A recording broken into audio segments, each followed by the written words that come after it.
The general of my army is the Grey Prophet Nordum. I have associated this character with the Skaven since I discovered him in the Citadl journal published in the spring of 1986. At that time, he was fighting both against the monks of the Maisental and against the Lycomeister's host. I am using the original figurine that I acquired back then. It is a bit small compared to current figurines, so I decided to fill out its base a bit by placing Nordum in his laboratory. Nordum was the famed Grey Seer who recovered the Black Ark for the Skaven. It now sits within the Temple of the Horned Rat in the Shattered Tower in Skavenblight, guarded by the other Grey Seers.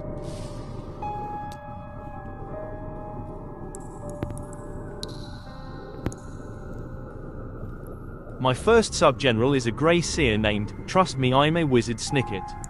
The most fervent servants of the Horned Rat are known as Grey Seers.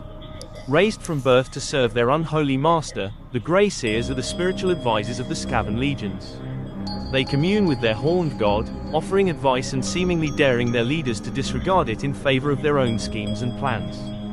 Who can argue with the will of a god? Who would risk his wrath by ignoring his emissaries? Trust me I'm a wizard Snicket, hates Nordum whom he envies, suffering from not being taken seriously by his superior.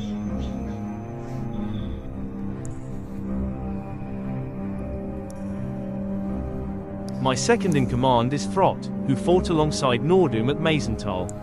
A long time ago, Throt lost his left eye, torn from its socket during a confrontation with a rival warlord, which he replaced with a raw warpstone nugget hammered into his socket to be in direct contact with his brain. Throt has maintained his position within Clan Moulder through a combination of fear, respect, and brute force. The Skaven recoil at his mad gaze and fear feeling his thing killer clamp their necks. Throt is armed with a neck breaker, a metal pincer at the end of a long pole specially designed by Throt, which allows him to capture and kill creatures as large as a rat ogre.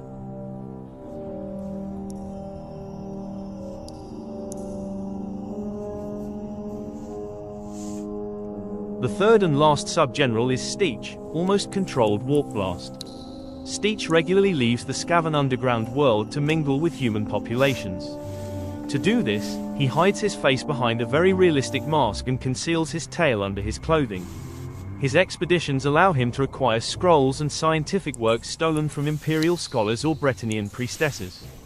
He also takes sadistic pleasure in randomly killing as many humans as possible during each of his surface adventures. The figurine is a converted one, a human wizard removing his mask, produced by Citadel in the second half of the 1980s. The basic infantry of the army consists of three main types of troops. The Rat Morale rule penalizes Skaven units that are not in a group with a -1 combat factor modifier. On the other hand, it grants the High Morale rule to units directly supported from behind. The basic infantry consists of 8 hordes supporting from the rear 8 Charks units, 3 blades carrying plague sensors, and 5 spearmen. Each of these 16 units is fast, which gives the army a certain mobility. Only the most fanatical and deranged members of the Pestilence clan accept the singular honor of wielding a plague sensor to spread the most infamous diseases among enemy ranks. The plague sensor is a hollow metal ball bristling with spikes and attached to a long chain. Infected pest drop burns inside the ball, emitting a pestilent vapor when the sensor is swung. Anyone who breathes the vapors can be struck down by a deadly and painful plague. Bearers of plague sensors are often victims of their own weapons. The vapors give them ecstasy before killing them, driving them into a murderous frenzy during which they foam and shout their devotion to the Horned Rat, even as their lungs fill with water and their joints swell to bursting. Les porteurs d'encensoirs qui polluent l'air avec leur encensoirs via voltants au rythme des psalmodies de la liturgus infectious. L'encensor et peste est manié comme un flair d'armes mice to personnes approchant les porteurs d'encensor et peste risquée de mourir empoisonnée par l'air vicieux. The hordes are made up of clan warriors. The Skaven clan warriors are the heart of Skaven society, playing various roles within the Under-Empire. They are often sacrificed or used as distractions, and their lives are generally short and brutal. Clan warriors are common in almost every clan. Born in the sticky shadows of the hive cities, where the stone seeps and even the air seems sick, the clan warriors are neither heroes nor legends, but are the multitude, the swarming mass without which Skaven society would collapse in on itself like a poorly supported tunnel. They are born countless and live cramped, nourished by fear, resentment, and thwarted ambition. Every clan warrior knows, deep in his whiskers, that he is replaceable, and this certainty shapes his role as much as his soul. They are the first wave, the second, and all the ones that follow, until the enemy breaks or the ground becomes too slick with corpses to keep running. Militarily, they are the flesh wall of the Under-Empire. Blunted spears, cracked shields, screams too high-pitched to be brave, but always advancing, always in number. Where a warlord dreams of glory and the engineers of Scryer dream of perfect explosions, the clan warriors provide the raw material of victory: time, space, and acceptable losses. They take the charge, trigger the traps, absorb the shots, and die in sufficient numbers so that the important units can accomplish their task. But reducing the clan warriors to mere soldiers would be a mistake, because their role goes far beyond the battlefield. Socially, they are the unstable foundation of Skaven hierarchy. Each clan rat is at once subject, tool, and a rival in waiting. Today a shield bearer, tomorrow a snitch, the day after a dagger in the back, if the opportunity arises. Skaven society feeds on this constant tension, the fear of falling lower, and the unhealthy hope of climbing, even over a single corpse. In the tunnels, they are the ones who guard, patrol, dig, and die anonymously. They hear the sermons of the plague monks, envy the discipline of the stormvermin, fear assassins they never see, and sometimes, rarely, dream of being something other than what they are. But Skaven society does not reward dreams, it rewards survival, cunning, and well-placed treachery. Thus, the clan warriors embody the fundamental truth of the Skaven world. Strength does not come from honor, but from numbers. Loyalty is only a temporary habit, and life has value only as long as it can be spent for a greater plan.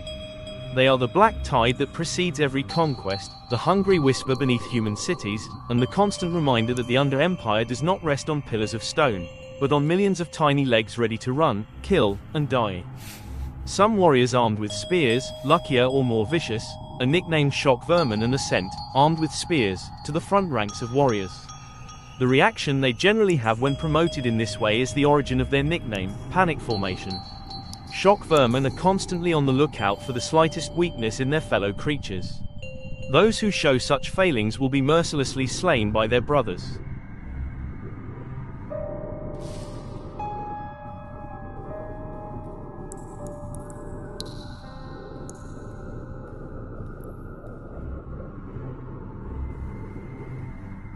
The plague monks of the Pestilence clan are creatures fascinated by disease and decay. They are wrapped in infected bandages and surrounded by clouds of flies, and they wear tattered robes with moldy shrouds. These monks are fanatical and devoted to the cult of the horned rat, and they are often led by a plague high priest. They are known for their resistance to pain and their determination in war, and they can be very dangerous in mass combat. They march to battle carrying the Plague Banner. This foul, dripping and disease-ridden banner invigorates the plague monks to a new rabid ferocity. She justifies classifying the 6 units of army monks as a fast warband. The army monks are easily distinguished from other infantrymen in the army by their long green robes and heavy hoods of the same color. In fact, there is esprit de corps among the monks that is not found among other units. The units fight in 2 ranks, with the less vigorous monks supporting the fiercest ones from behind. These units are also very competitive and keep an eye on the weaknesses of their peers. I only field 6 of these units because their recruitment in the army depends on the presence of clerics. Each cleric allows the recruitment of 6 of these units. And my staff only has 1 cleric. However, they make up the main breakthrough force against enemy infantry blocks. Like most of the army's troops, they are subject to the rat morale rule.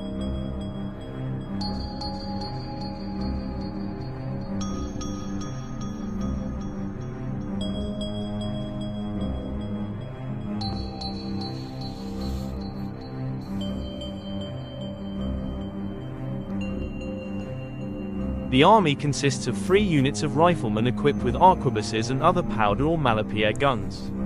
I really like the tactical use of the riflemen. As in all armies with this type of troops, they allow for control of most difficult terrains they occupy, safely absorb volleys from enemy shooters, and threaten behemoths and other large beasts, darting around these monsters to detect their vulnerable spots. However, Skaven shooters have the unique characteristic of having the handgun rule, which allows them to make ranged attacks according to the rules for this weapon. This can be very useful for decimating enemy-mounted troops while staying on the edge of difficult terrain and benefiting from the protection that this terrain provides to shooters.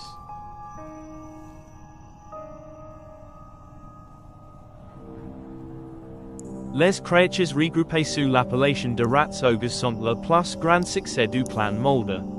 Les maîtres corrupteurs ont su fabriquer la machine et tuer parfait en croissant différentes espèces animales et en les soumettant à une ignoble chirurgie arcanique.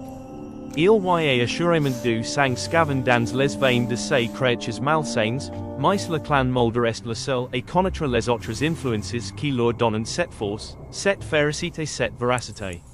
En fait, de nombreuses monstruosités sont l'assemblage de plusieurs bêtes, au sens le plus strict du terme, greffes races grâce à la puissance mutagène d'un dérivé de la malapierre, le terrible scatoplasma.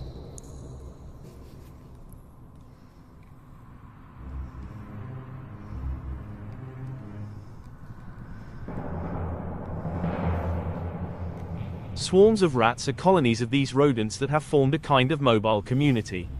This animal's natural instinct drives it to gather with its peers, and the swarms enhance this ability to move as a single rat, as bonds are strengthened through reproduction, scent, and the use of drugs and various stimulants.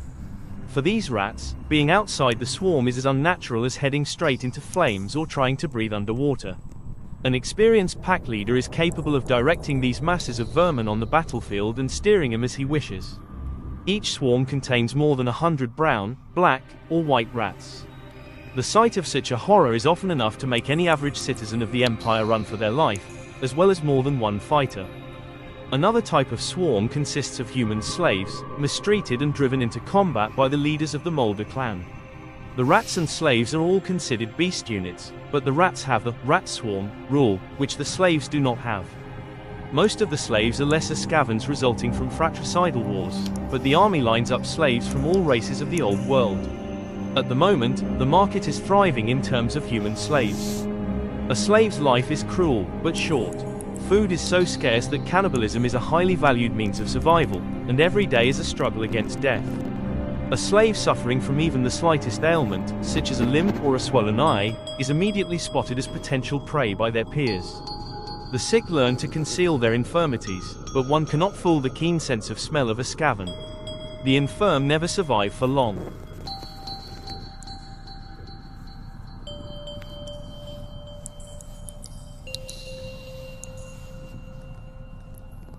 Snitch, nicknamed the guy behind you, is a Skaven master assassin. He benefits from the sneaker and lethal rules, making him particularly deadly against enemy characters or when infiltrating fortified areas. His infamy is matched only by his mysterious ability to disappear. Lord Nordum is thoroughly satisfied with his agent's abilities, because if one does not know where the chief assassin is, one can never feel completely safe from his blade. Snitch travels across the four corners of the old world, one day here, another elsewhere, never discovered but always leaving his personal and unmistakable signature, drawn with the blood of his decapitated victims. The screaming bells are perhaps the most diabolical of all the strange Skaven constructions. In the middle of a rickety wooden structure hangs a large bell set with warpstone and engraved with glowing, lugubrious runes. The Grey Prophet, perched on his swaying copper staff, summons storms of magic, which coalesce into bursts of power when this bellowing bell strikes its infernal note.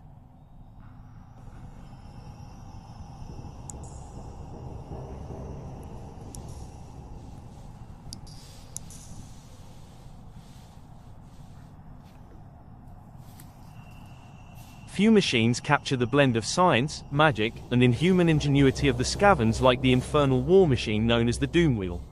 The Doomwheel speeds across the battlefield, unleashing powerful arcs of warp lightning that incinerate the unfortunate nearby, while its large iron-studded wheel crushes everything in its path.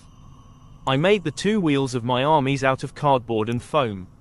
To have more variety, I chose a bicycle and a unicycle. In terms of gameplay, they are classified as infernal machines. The firing capacity of these devices represents the powerful arcs of evil lightning that incinerate the unlucky nearby.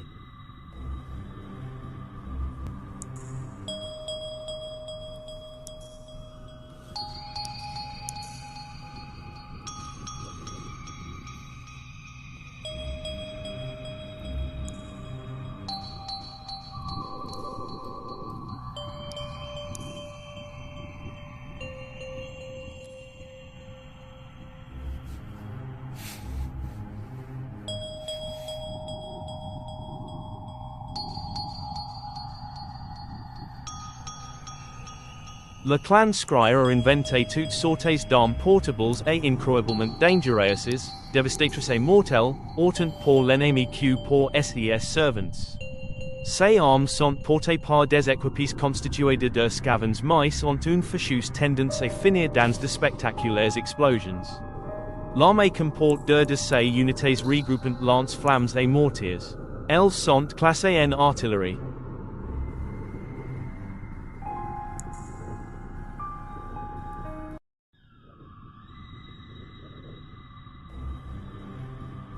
Le canon et malafaudre est une arme fabriquée par les technomages du clan Scry et alimentée par un ennemi bloc de malapierre. Elle délivre des tirs d'une puissance inouïe par le biais d'un canon gravé de runes.